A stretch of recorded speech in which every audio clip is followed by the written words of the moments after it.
David, this week is probably make or break for Ireland. Like this game tomorrow against Canada, it's not a must win, but it's a must get a point of some sort and come away with some sort of points on the board to give them the best possible chance to get through in the group stage.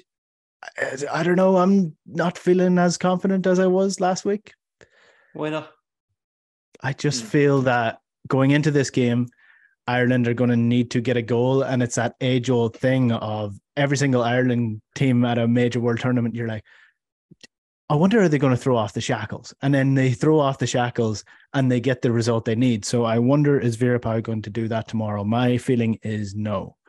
Yeah, I would agree with you, to be honest. I know, like I was reading the article that Shane had up on the site about Lucy Quinn and Abby Larkin. I know they did really well when they both came on, kind of Abby Larkin maybe especially, but I kind of just think because it isn't the must-win game, it's not really, obviously it'd be fantastic if they were to go on and win it.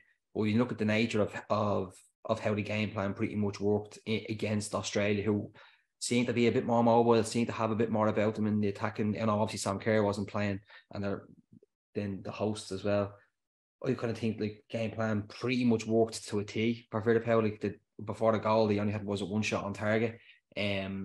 You're kind of thinking from that perspective, you're kind of thinking, well, it pretty much worked. It's pretty much what you would have expected from an Ireland team. They had little moments in the first half even as well, and maybe they could have done it a little bit better on the counter attack, and maybe the final pass, even one of the passes from Katie McKay wasn't great over the top for. So it's like, I don't know. It's if it was the last game and you're kind of thinking Ireland going need a win to go and do it. I don't know if it's maybe just what you expect from Vera Pauw and how she sets up. I still don't necessarily think she's going to go and want to actually leave her team exposed. So it's quite telling. Like, I know obviously there's a doubt about Louise Quinn, and it's going to be a case of will she play with, obviously where her foot she's going to be training later on, and they're going to see how she is after that. But even when Vera Pauw was talking to, I think obviously I'm guessing it was to all the journalists over there, but I was reading it on the 42, just like that they played forward at the back, that they would be so exposed because the defence is immobile enough, and that there could be like 3 or 4 one-on-one situations in the first half alone. That kind of tells you where she's still at in terms of trying to give as much protection as possible.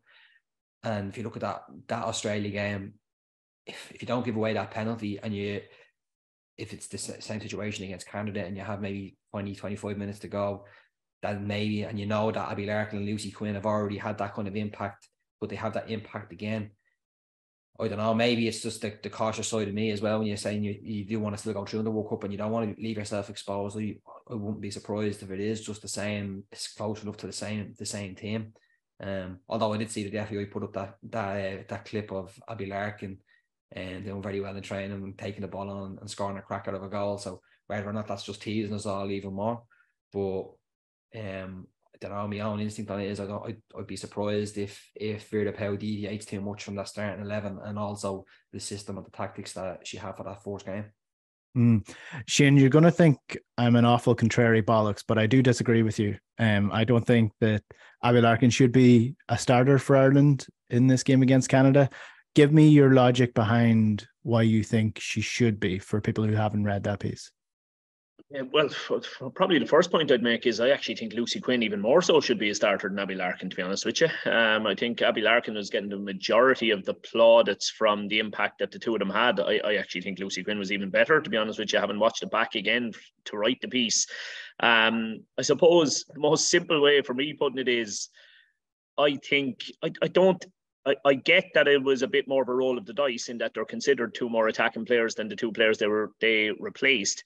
But I just didn't see us becoming any less defensively sound than we had been for the first hour. I really didn't. I don't see Australia having created any chances in the last half hour that would make me think we looked a bit more open. I think both players can play exactly the roles that were asked of the 2 players who started. I don't think the shape has to change. I just thought we continued to look very defensively sound after the change. We now just looked an awful lot better going forward as well.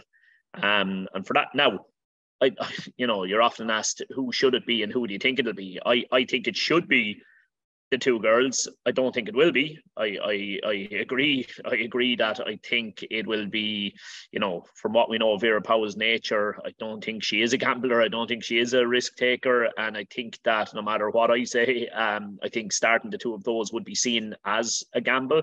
I don't necessarily agree, but for that reason, I think I would be highly surprised if it's not the same starting 11.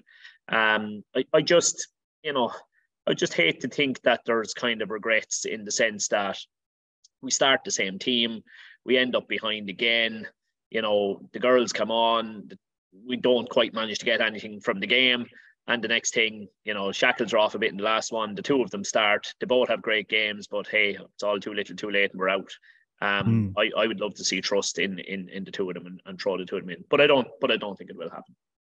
Yeah, it's a difficult one. Like, the reason I would put forward for not starting Abby Larkin is that I think she's more dangerous off the bench, that she has that pace that can really stretch a tired defense rather than starting her from the very get-go when everyone's fresh and ready and able to keep up with her.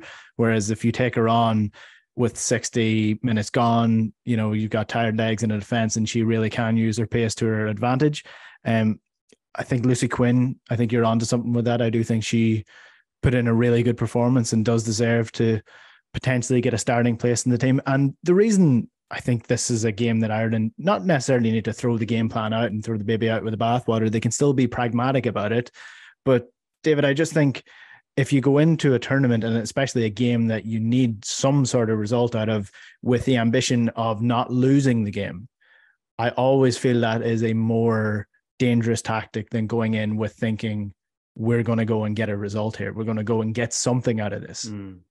Yeah, but I kind of feel even if you go back to even the playoff against Scotland and a lot of the talk that was coming after that game, now obviously it would have been on the back of in a historic win. But you listen to kind of the likes of say Kate McCabe and Denise O'Sullivan, who would be the more maybe attack minded or more kind of positive minded in terms of how they played and even just the level they're at. But they've all bought into what Vera Pauw is about and what the kind of how she wants to set up. So the Irish team are used to this. I know they're at the World Cup now, but they'll probably accept and view it well. The best way for us to get a result is by being defensively sound, by trying to be solid, not making silly mistakes, and trying to nick something. It doesn't. I'm not over there, so I'm not on the ground in terms of you might pick up vibes from different players and all the rest of it. It genuinely doesn't feel as if it's a group of players who feel that the shackles are being kept on them and that there could be an awful lot more there for them to come. I think they accept, well, do you know what, this is what's got us here, and it could still be what gets us through the group. And I can see Shane ready to pounce in there. So it's just interesting when you say that, and maybe comment has been passed on this in the post-match analysis. I'm not 100% sure, but I would be interested to know whether Katie McCabe's extremely advanced positioning for the last 20 minutes was Katie McCabe or whether it was Vera Pauw. But that was I even copped that. I was on the live blog, so the minute by minute, and even in the first half as well, it was very much. And I don't know if this was a case of because maybe Sam Kerr was injured, and so they maybe knew that Caitlin Ford wasn't going to be roaming as much in behind. But she was very advanced and almost coming into that midfield. And there was a couple of breaking balls in the midfield where she was leaving her position and going in and getting forward. And even on the overlap when wasn't Shiva had a break on, and all it needed, it's difficult in the heat of battle, a bit of a reverse pass on the outside and Katie was gallivanting up. That actually did strike me that it wasn't as if she was bet into that position for the whole game. She was actually advanced even in the first half. Yeah, no, I would agree with you. I think she definitely played with more freedom than I think she has either had or allowed herself to have in a lot of the qualifiers, that's for sure. I just thought last 20 minutes, she essentially abandoned. Not that she was been lazy or anything. She just took an extremely high position, took a very centrally high position at times as well.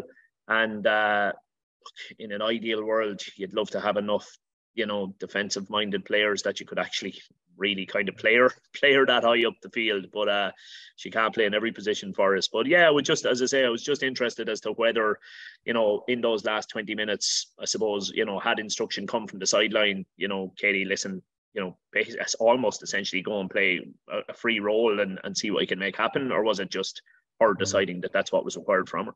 And one of the joys of listening to Vera Pauw talk is because she is not brutally honest, she's bluntly honest. Maybe sometimes it could be a case of, like, I don't know, kind of lost in translation sometimes.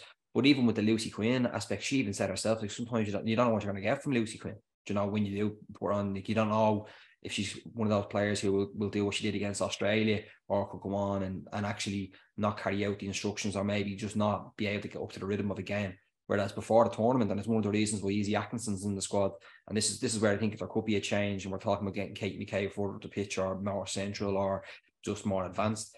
Like, Vera Pauw spoke about the reason why Easy Atkinson's even in the squad is because as a defender in that France game in the friendly, she was looking at her and just seeing, right, how have you matured here in terms of the runs you're making, trying to support from left back when you're not getting caught out defensively. And she said, without even having to give her instructions, she made the right decisions all the time in terms of when she was trying to support.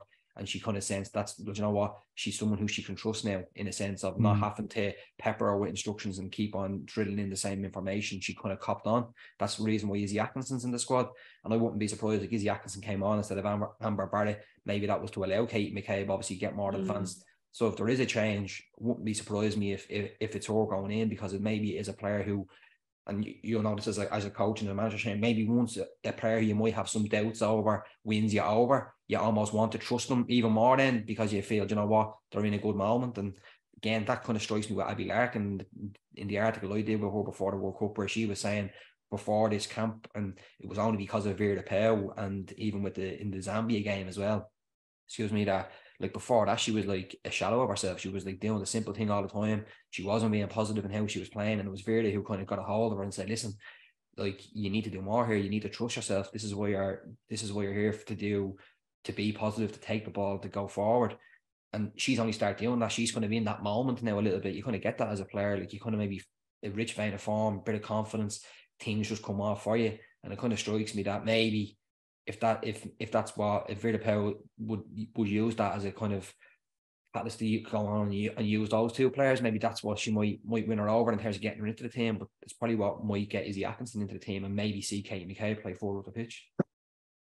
Yeah, we will wait and see. That game kicks off at 1 o'clock Irish time tomorrow, so we'll see probably around 12 o'clock midday or so whether Vera Pauw has taken on any of our instructions, or if she's stuck to her guns and picked the same starting 11 as she did last week against Australia.